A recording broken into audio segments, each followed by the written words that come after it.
Amigos de Manual para Enamorarse, bienvenidos a otro episodio de este podcast de Manual para Enamorarse. Gustavo, bienvenido. ¿Cómo estás, Airán? Todo muy bien, gracias a Dios. Aquí estamos dándole duro a la vida. Ya casi se acaba el año, pero como siempre... Se acaba el año y acabó contigo. No, ¿qué? En ese Ironman te diste todo ahí. O sea, pero no acabó, sino más bien como el ave fénix. Formó. Okay. O sea, salí de nuevo a la luz. Pero, hablando de cosas que salen a la luz, me estabas comentando ahorita que hay una noticia que está por ahí, que seguramente han visto todo el mundo en TikTok, en redes sociales, de esta niña de Inglaterra que hizo un reto y empezó por las redes sociales de estar sexualmente con 100 hombres en 24 horas. ¿Qué es esto, Gustavo? Tú que eres el psicólogo, ¿cómo analizamos lo que aquí sucede? Porque todo el mundo habla del escándalo, pero no de lo que ella siente, vive, la herida. Bueno, ella hace este reto, está con 101 hombres y wow. ahorita está queriendo superar el reto anterior que ella tenía. Había otra mujer que había estado con 900 y pico, por lo tanto ella quiere superar ese reto y está diciendo que va a estar con 1000 hombres. ¿En 24 horas? En 24 horas. Oh, wow. Y mira, pasa algo impresionante, Irán, cuando uno ve, por ejemplo, la entrevista, porque después de que ella termina el reto, a ella le hacen una entrevista. Y durante esa entrevista tú puedes notar que ella llora y que ella misma dice que fue difícil y que en momentos se disoció, ¿verdad? O sea, tú ves realmente la ruptura de esa mujer, cómo se manifiesta una vez que ha terminado el reto. Sin embargo, al siguiente día o cuando ya la vuelven a entrevistar, ella dice, no, esa entrevista no habla de la verdad, porque en ese momento yo estaba, pues recién había terminado el reto, claro. Estaba cansada. Y decía, no, al contrario, es en ese momento donde estás mostrando la verdad, lo que realmente experimentaste, cómo realmente te sentiste. Qué fuerte. O sea, hace poco tú me decías, creo que cuando uno tiene un momento difícil, un momento de ruptura, un momento de dolor, un momento del que sea, y en ese momento tú hablas, es donde sale tu verdadera esencia, ¿no? Como verdadero dolor, porque esta mujer, claro, en ese momento acaba de salir de un shock, porque imagínense, no es algo común, no es algo normal, aquí no estamos hablando de pecados, sino de que, o sea, esto es una locura, o sea, ¿cómo vas a estar así? Y me imagino que en ese momento era su verdadero yo expresando y diciendo todo ese dolor que tiene por dentro. Su verdadero yo diciendo todo está mal. O sea, para eso no fuimos creados, para eso no fuimos hechos. Y San Juan Pablo II, por ejemplo, mira que cuando él hablaba del sufrimiento, él siempre nos decía, en esos momentos de sufrimiento muchas veces tenemos que dejarnos guiar por ese sufrimiento. O sea, ¿qué dice este dolor de la acción que acabo de realizar? O sea, en vez de que hice algo malo y me siento mal al respecto y entonces me anestesio para no sentir el dolor y seguir haciendo lo que ya vengo haciendo, más bien me detengo y experimento lo que estoy diciendo y dejo que ese dolor de cierta forma sea profeta. O sea, me anuncie y me denuncie. Me anuncie que lo que estoy haciendo está mal, lo denuncie. Y me anuncie mi verdadera identidad, realmente quién soy yo. Claro, pero imagínate, o sea, hoy en día, en ese momento, cuando uno está de dolor, tú no quieres como que, déjame ver qué me dice este dolor y me voy a quedar ahí. O sea, ninguno, vamos a hablar claro. O sea, ni tú mismo ni yo, que ya, déjame sentir, a ver qué siento, queremos huir, ¿no? O sea, como que es una reacción también que uno quiere huir de ese momento. No, y total. Pero te digo, por ejemplo, mira, cuando uno empieza a tomar licor y a tomar en exceso, al siguiente día sientes un guayabo. Claro. ¿Verdad? Ese guayabo es tu cuerpo dejándote saber, te estás deshidratando. O sea, estás tomando en exceso, estás dañando el cuerpo. Entonces no es simplemente que me tomo una aspirina y ya, sino que realmente escucho mi cuerpo y digo, bueno, la próxima vez tal vez no me voy a tomar un six-pack, ¿verdad? Me puedo disfrutar 2 cervezas y seguir mi noche tranquilo. No, como siempre decimos, no tengo que intentar llenar mis deseos de infinito con cosas finitas. Claro, pero es difícil. Y Gustavo, en el caso de esta mujer, ¿qué crees que lleva a una joven de 23 años, que aparte es súper bonita, a hacer este tipo de cosas? O sea, a ver, no la conozco, no sé quién es, pero obviamente cuando cuando llegas a ese punto donde no te importa tu verdadera identidad, donde no te importa tu verdadera dignidad, eso habla de que tienes creencias heridas de ti mismo, claro. ¿verdad? No te entiendes, no entiendes el don que eres, no entiendes el valor que tienes. O sea, en el fondo eso habla de heridas que ella ya tiene. Y más cuando escuchamos, cuando ella la entrevistan, que preguntan por su familia, ella dice que una de las personas que más la apoya es su papá. Entonces podemos ver que el primer hombre que le falló a esta mujer fue su papá. O sea, ese hombre que estaba supuesto a enseñarle a ella qué tipo de hombre merecía. Ese hombre que estaba supuesto desde que ella era niña, claro, a enseñarle cómo era la complementariedad, esa relación del hombre y la mujer, le falló. Él fue el primero que la tiró al ruedo y le normalizó algo que le deshumaniza completamente. Claro. Entonces, ahí ya podemos ver que hay una herida. Total. Hay una herida familiar. No sabemos cuál es su historia, en qué momento ella llegó a creerse que realmente no tenía un valor o que no era suficiente y necesitaba experimentar o vivir ese tipo de retos. Yo creo que cuando uno, no sé, yo creo que cuando uno es joven, uno, o sea, y no todo el mundo, pues, pero la gran mayoría, y más en el mundo que estamos de redes sociales, que tú estás expuesto y ves cosas y hay gente, oye, tiene más que tú, oye, este alcanzó esto. Entonces yo creo que para ella poder validarse, lo que tú decías, llamar la atención, dijo, bueno, con esto sí. Y de hecho, llamó la atención de todo el mundo. Su cuenta, tú me comentabas que la tipa tenía $0 y en 2 horas hizo 2 millones de dólares en OnlyFans. Y tú dices como que, wow, obviamente ella lo puso ahorita en la palestra aquí, o sea, todo el mundo está hablando de ella. Entonces yo creo que es como de verdad, cuando uno no sabe para qué fue creado, tú sientes que ahí recibes tu validación de toda esta gente llamando la atención, ¿no? O sea, todo esto. Mira, lo hemos hablado en otros capítulos cuando hablábamos de las famosas heridas. Decíamos, cuando uno carga, por ejemplo, una herida de vergüenza y no reconozco mi dignidad y no reconozco mi identidad, empiezo a poner mi dignidad en las cosas que hago o en los likes que me dan, porque no reconozco lo que yo valgo. Entonces solamente me valido a través de cómo los demás me validan. Claro. Y le doy un peso a eso. O por ejemplo, cuando tengo una herida de rechazo, que he sido profundamente rechazado, de cierta forma empiezo a sexualizar ese deseo de ser visto. Empiezo a sexualizar ese deseo de ser notado. Y yo creo que, mira, claro que es importante esto que está pasando. Claro que es escandaloso todo lo que estamos viendo. Y claro que tenemos que orar por esa persona.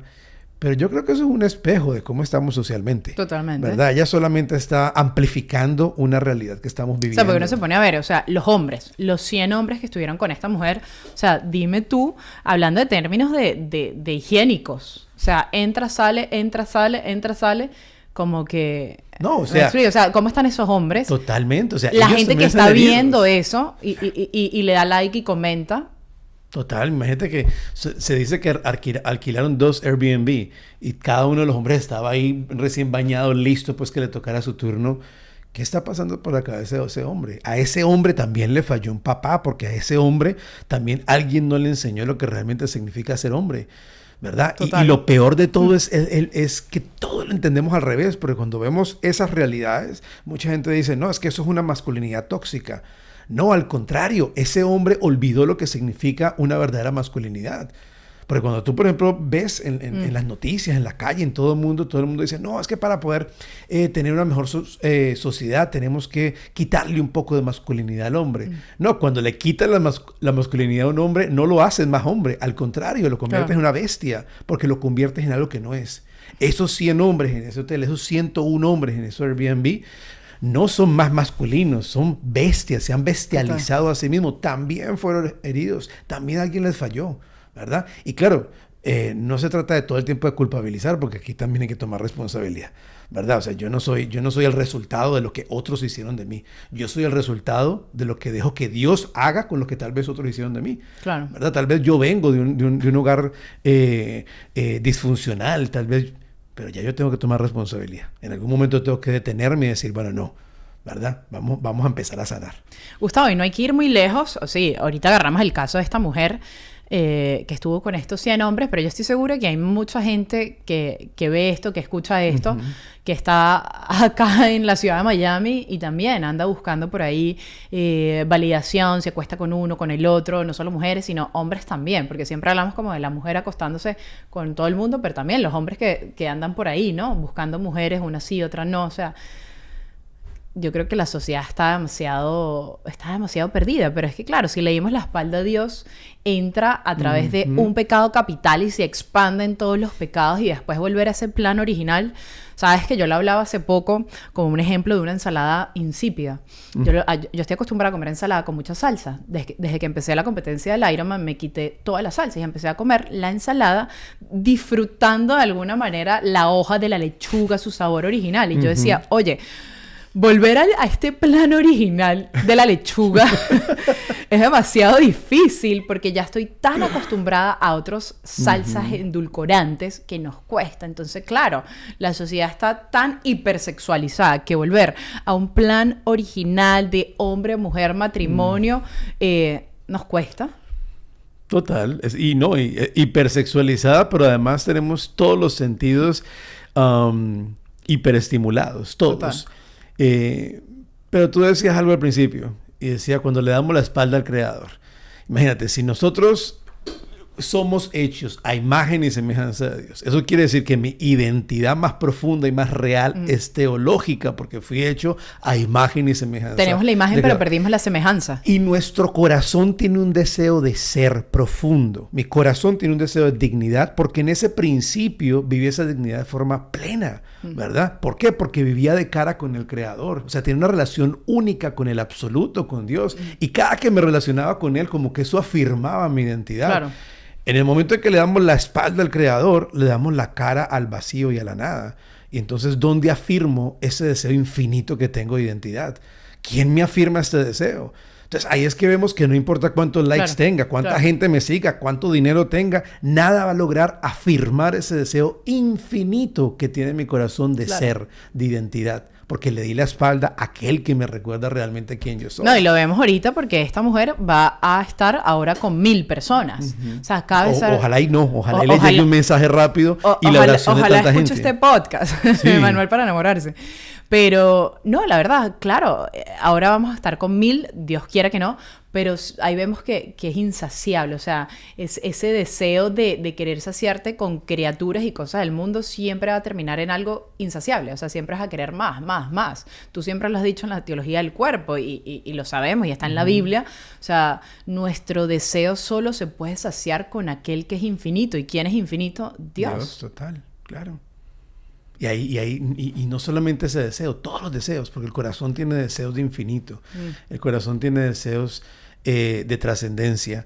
No solamente el deseo de ser, es el deseo de felicidad. Queremos ser felices. Claro. Pero si hemos perdido el norte, obviamente nos vamos a quedar con cualquier felicidad que el mundo nos ofrezca, cualquier momento de euforia, cualquier momento de un rush de dopamina, ¿verdad? Porque a eso es que nos hemos hecho adictos a un rush, a un momentico. Es más, inclusive en las relaciones. Yo hace rato vengo diciendo que nos hemos hecho adictos al enamoramiento. Se nos olvidó el amor romántico, se nos olvidó el amor comprometido, se nos olvidó la acción del amar y nos hemos hecho adictos solamente al sentir de unos cuantos meses que dura el enamoramiento. Entonces, es por eso, porque estamos buscando llenar deseos de infinito en cosas finitas. Pero, por ejemplo, ¿quién le dice a esta mujer o quién le recuerda a esta mujer que es hermosa y que es bella, pero que su belleza no solamente es física, pero que es la totalidad de su persona, ¿verdad? Esa belleza que realmente... ¿En qué momento un hombre dejó de ver el infinito que también le habita a esa mujer? Toda esa belleza que ella tiene. Como decía, a mí me encanta Eddie Stein, como decía ella decía, el mundo no necesita lo que tú haces, el mundo necesita lo que tú eres. O sea, el mundo no necesita tus likes, tus seguidores, tus millones, necesita quien tú eres. Pero para poder que el mundo pueda recibir eso que tú eres, tú tienes que recordarlo tú misma. Total. Como decía Santa Teresa de Ávila. O sea, no hay nada más peligroso que una persona que no se conoce. Lo que pasa es que, y yo también lo venía hablando mucho, y estoy con todo este tema de que somos cuerpo, mente, alma, espíritu. A nosotros se nos olvidó que tenemos un espíritu. O sea, conocemos nuestro espíritu, por nuestra carne y nuestro espíritu, Edith Stein también dice, tiene un propósito. Y fíjate tú que cuando nosotros vivimos en ese Edén, que estábamos en ese espíritu, que todavía no habíamos llegado aquí a la tierra y tal, en cuerpo, yo imagino que nuestro espíritu era totalmente feliz porque vivía en la presencia de Dios. Nuestro espíritu es hecho eterno, es eterno, ¿sabes? Y por eso, claro, el espíritu cuando entra en este cuerpo o en esta envoltura del cuerpo, como dice San Juan de la Cruz, se encuentra como que atrapado, o sea, lo estamos llenando de comida chatarra, de basura, y por eso es que nunca nos vamos a saciar, porque cuando esta mujer y todos nosotros, incluyéndome a mí, primera persona, me dé cuenta que tengo un espíritu y que mi espíritu necesita cosas infinitas, ahí es cuando uno empieza a ver la vida con otro propósito, otras cosas, pero yo creo que es difícil, Gustavo, o sea, es difícil en esta sociedad como que encajar ahí, o sea, tendríamos que empezar literalmente acercándonos al paso 1, que es al Creador, a la Eucaristía, a los sacramentos, si no es imposible. O sea, ¿cómo llega una persona de verdad a esta totalidad de tu ser que tú hablas bien increíble si no se acerca a los sacramentos? Total. Yo siempre digo, mira, primer paso para uno conocerse uno mismo es la oración. ¿Verdad? Es entrar en diálogo con aquel que realmente desea mi corazón relacionarse. Porque todas las relaciones que tenemos, sean familiares, sean amigos, al final tienen su raíz en un deseo de Dios. Como decía Chesterton, él decía, aquel hombre que toca la puerta de un burdel está buscando a Dios, pero no lo sabe. ¿Verdad? En todas las relaciones estamos buscando ese pedacito de Dios. Pero si yo no tengo una relación directamente con Dios, entonces inclusive voy a buscar una relación de infinito con personas finitas y les voy a poner a ellos una carga que no les corresponde. O sea, ¿cuántas veces hemos empezado amistades o relaciones esperando que esa persona me haga plenamente feliz? Y en el camino nos desilusionamos porque no puede. Claro. Le estoy poniendo un yugo que no le pertenece a esa persona. Total. Entonces, primero es la oración, es juntar mi sed, la sed que yo tengo, la sed que tiene mi espíritu de Dios, con la sed que Cristo tiene de mí. Esa sed que Él dijo en la cruz, tengo sed, ¿verdad? O como decía Benedicto XVI, él decía que la oración era la práctica del deseo. O sea, es abrir completamente mis deseos y no es ser negligente o reprimirlos, no, es sentirlos y llevarlos en oración a aquel que los puede llevar. Pero volvemos a lo mismo, por ejemplo, tú hablas de esto, Gustavo, y yo lo llevo siempre al plano terrenal, dando mi ejemplo, claro, porque no voy a hablar de más nadie, sino me voy a echar tierra yo misma. Qué belleza, es verdad, ¿no? Pero a veces vamos, oramos, hacemos misa diaria, oración diaria, hacemos todo este tipo de cosas y sentimos que igual falta algo. Yo llamé el otro día al padre Osvaldo y le decía, padre, ¿será que entonces estoy haciendo un paso mal?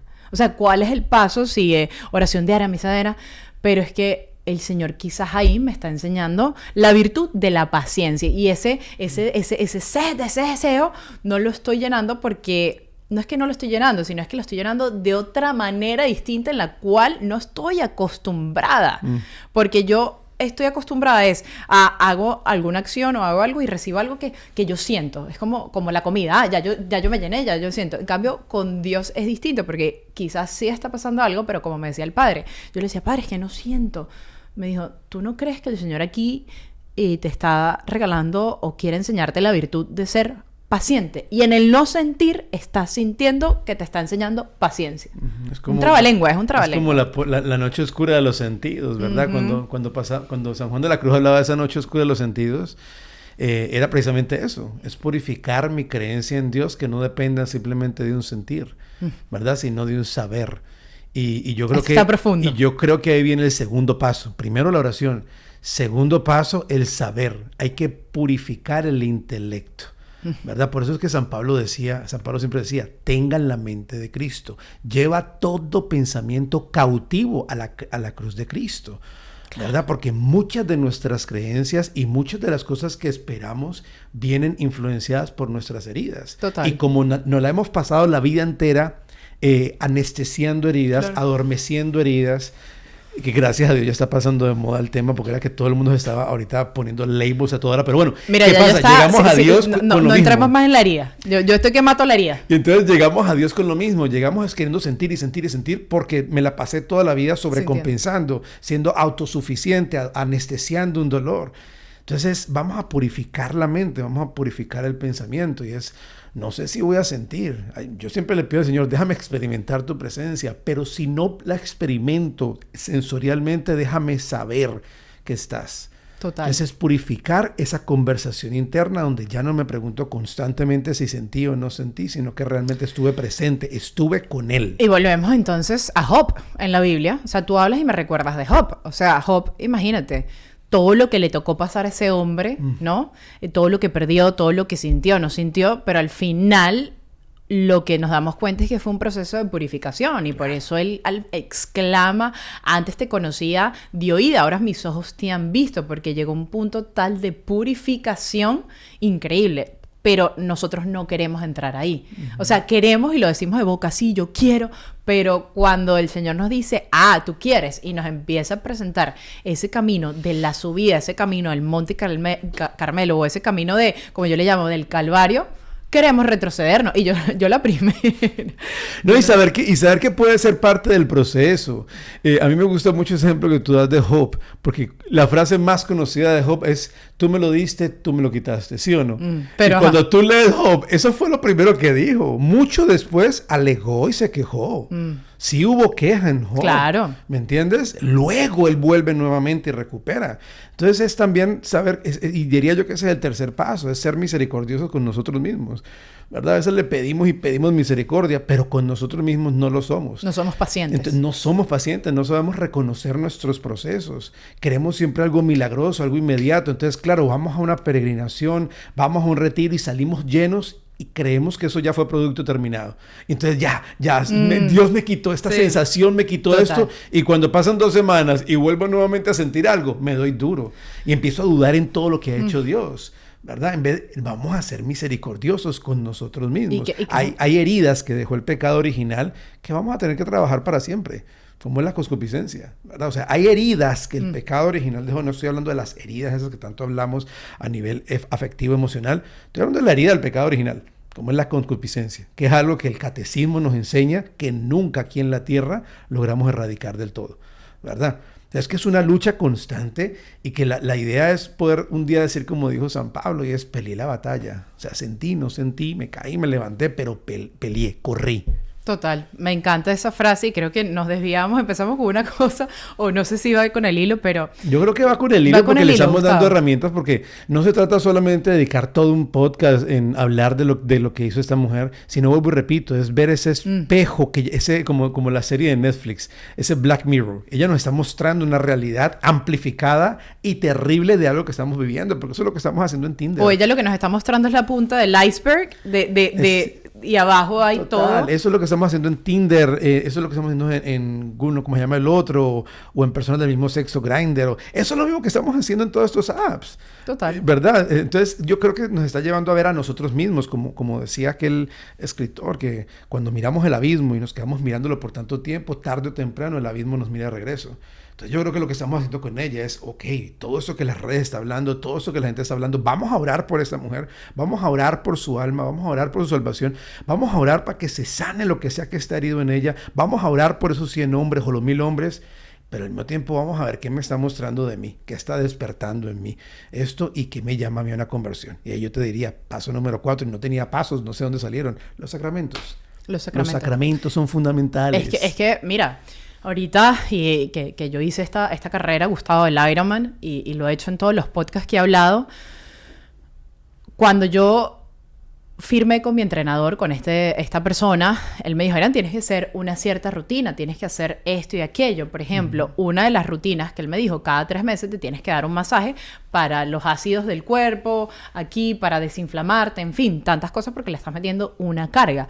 Y yo me puse a pensar qué significó para mí el hecho de ir cada 3 meses a una masajista que me diera esos masajes de soltar los nudos, y después que yo salía de ese masaje, salía como que con más liviana para poder volver a entrenar, ¿correcto? Porque me quitaba toda esa carga de encima. Y yo lo veo, por ejemplo, la confesión, hablando de sacramentos. Para mí la confesión ahora tomó una dimensión muy brutal porque es como que yo he venido batallando, me caigo, me lleno de lodo, me raspé la rodilla y voy a la confesión, me descargo todo ahí y es como ese masaje que recibe mi espíritu, de verdad. Es muy loco lo que me ocurrió y le doy gracias a Dios por ponérmelo así porque es el masaje que recibe mi espíritu donde yo le digo, señor flaco, por favor, mira, me duele aquí, suéltame el nudo acá para poder caminar derecho. Y es eso, y nos pone las vendas, las cosas. Eso, la confesión para mí es tan primordial si uno quiere batallar, porque a mayor tiempo que uno empieza a confesarse y eso ya se vuelve esa parte del ritmo de tu vida, habrá pecados que, aunque te cuesten, van a ser un poco más, o esa carga, más bien no pecados, sino cruces, más llevadera. Y la alimentación para mí fue importante en el Ironman. Y si nosotros alimentamos el cuerpo, alimentemos el espíritu con la Eucaristía.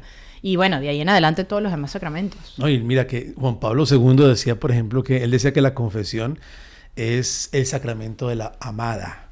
¿Por qué? Y él decía, porque es el sacramento donde la amada, que somos nosotros, la Iglesia de Cristo, llega ante el amado desnuda y sin vergüenza, ¿verdad? Mira, ese soy yo. Necesito que en medio de tantas máscaras que usamos en el día a día, porque nos ponemos máscaras para todo. Hay máscaras sociales, hay máscaras espirituales, está la máscara del grupo de oración. Pero a la confesión llego y me las quito y mira, este soy yo. Y quiero sentirme amado en áreas donde yo mismo no me he amado y donde nadie me ha amado y donde yo sé que Cristo me va a amar. Total. Y bueno, otra cosa más de la confesión que quiero agregar. Mira, yo a final de este año, que ya acaba, hablaba con alguien y le decía, aprendí algo este año. Y es que soy demasiado mala, en verdad. O sea, yo le decía como que, ¿a qué voy con todo esto? Porque lo quiero expresar a la gente.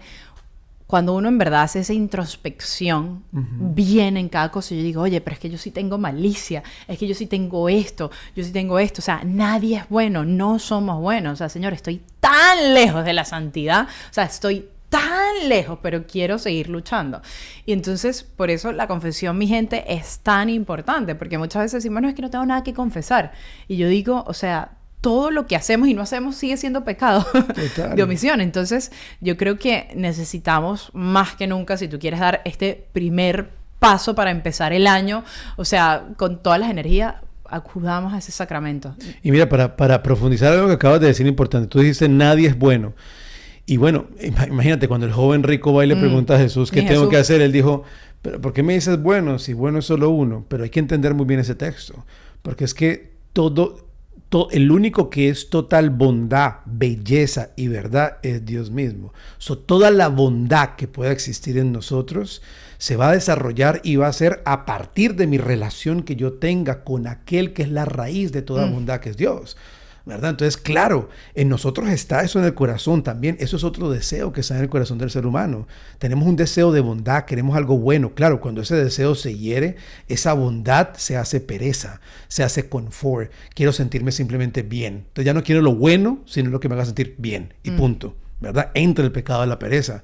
Pero es cómo recobramos nuevamente esa bondad que está en el corazón del ser humano puesta por Dios, mirando al que es totalmente bueno. Él nos dignifica, Él comparte conmigo esa bondad, Él comparte conmigo esa belleza y Él comparte conmigo esa verdad. Ahora, eso requiere un trabajo, eso requiere un sacrificio. Y como estamos hablando de pasos, siguiente paso, el sacrificio y el ayuno. O sea, yo como también empiezo de cierta manera a ver que hay deseos que solamente trabajando con el Señor en ese autocontrol voy a poder dominar. Mientras el Señor lo va iluminando con verdad para yo entender qué me está diciendo. Pero como yo siempre que digo, ve al Santísimo y abre tus deseos, hay gente que me dice, ¿y cómo se hace eso? Yo tengo deseos que voy y le digo, Señor, tengo... No, es verdad, tienes toda la razón. Hay momentos que uno no sabe ni qué hacer y que mientras uno practica la virtud, mientras uno practica el ayuno y el sacrificio, va ordenando, mientras la verdad entonces va iluminando y voy entendiendo. Total. Hablaste de demasiadas cosas, empezando el autocontrol.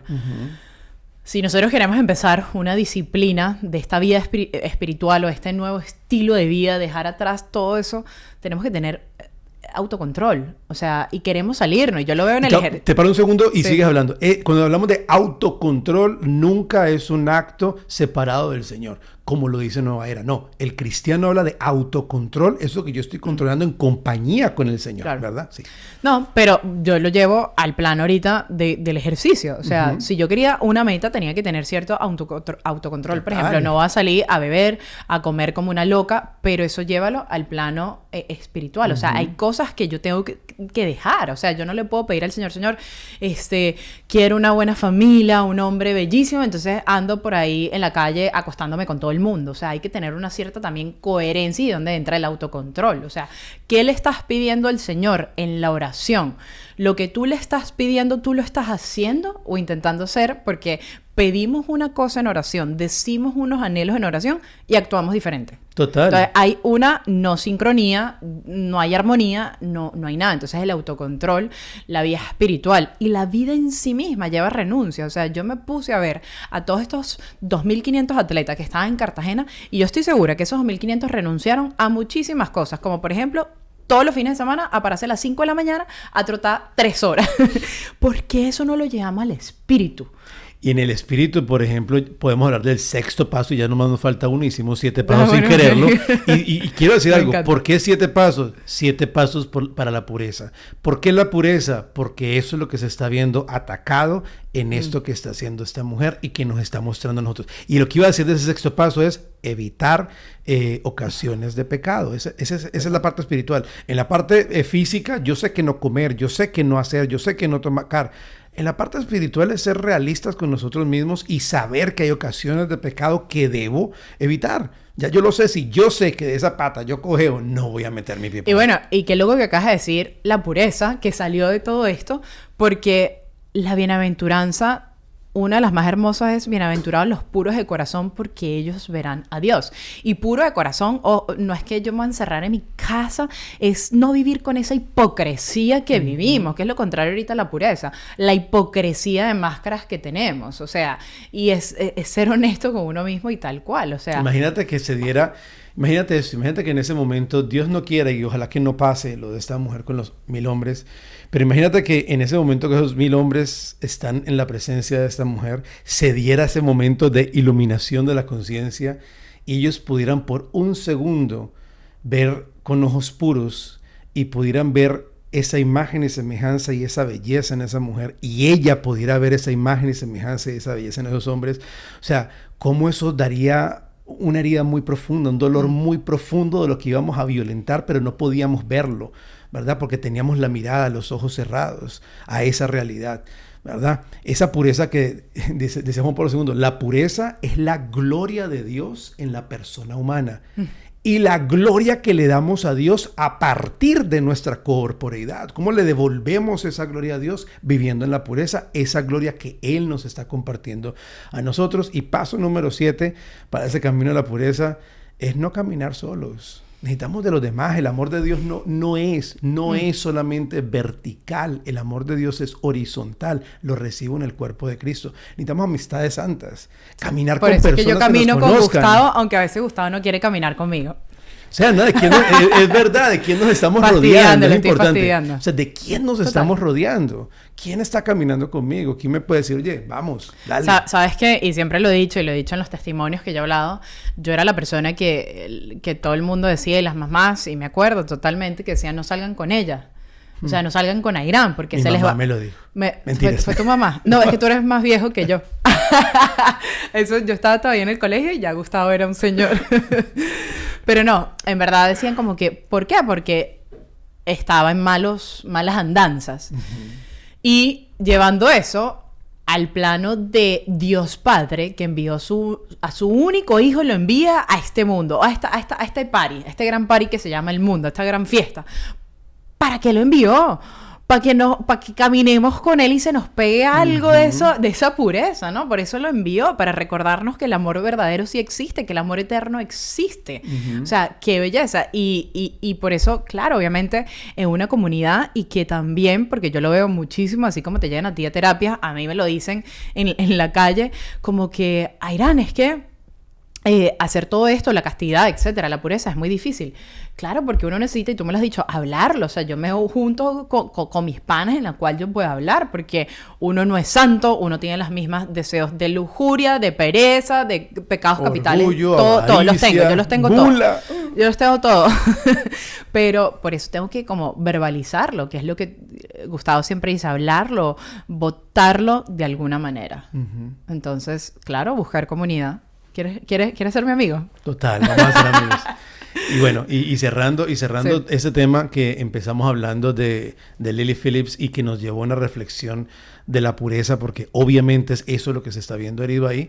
Pues nada, es en vez de estar levantando las voces para estar solamente criticando. Acuérdate que la misión del profeta no es solamente denunciar, sino también anunciar, ¿verdad? Y a veces es muy... Me mueve el corazón cómo las redes se han vuelto lugares de ataque y bombas a tirar los unos contra los otros.